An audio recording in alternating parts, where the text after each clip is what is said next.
नमस्कार, मी प्रियांका नागने आपल्या मराठी चॅनलवरती तुमचं सर्वांचं स्वागत आहे। आज आपण एक महत्त्वपूर्ण अपडेट पाहणार आहोत। नमो शेतकरी योजना।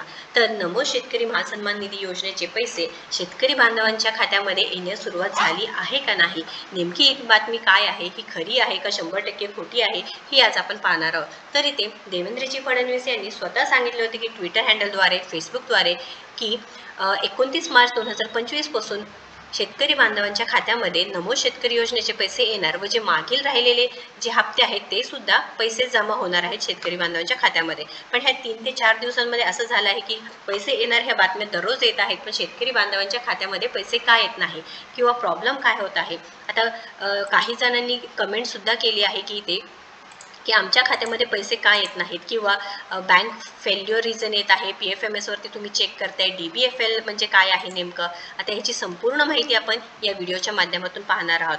तर आता पहिलं आहे ते DBFL म्हणजे काय, तर बँकेकडून ट्रान्झॅक्शन पूर्ण न झाल्याने या परिस्थितीमध्ये काय होतं की बँकेकडून डिपॉझिट लिमिट अडचणीवर ट्रान्झॅक्शन फेल होत आहे। आता 31 मार्चपर्यंत बँकेंना भरपूर कामं म्हणजे हे जे फायनान्शियल इयर क्लोजिंग राहतं त्याच्यामुळे संपूर्ण काम करून घ्यावं लागतं, त्याच्यामुळे हे डिपॉझिट लिमिट येतं आणि याच्यावरती ट्रान्झॅक्शन फेल होत आहे। त्यामुळे बरेचसे शेतकरी बांधवांच्या खात्यामध्ये हे पैसे जमा झाले नाहीत। तर मार्चच्या आधी बँकेसाठी ट्रान्झॅक्शन क्लिअर करणं खूप अवघड होतं, कारण आपल्या सर्वांनाच माहिती की फायनान्शियल इयर क्लोजिंग असतं आणि 1 एप्रिलपासून नवीन सुरुवात होती।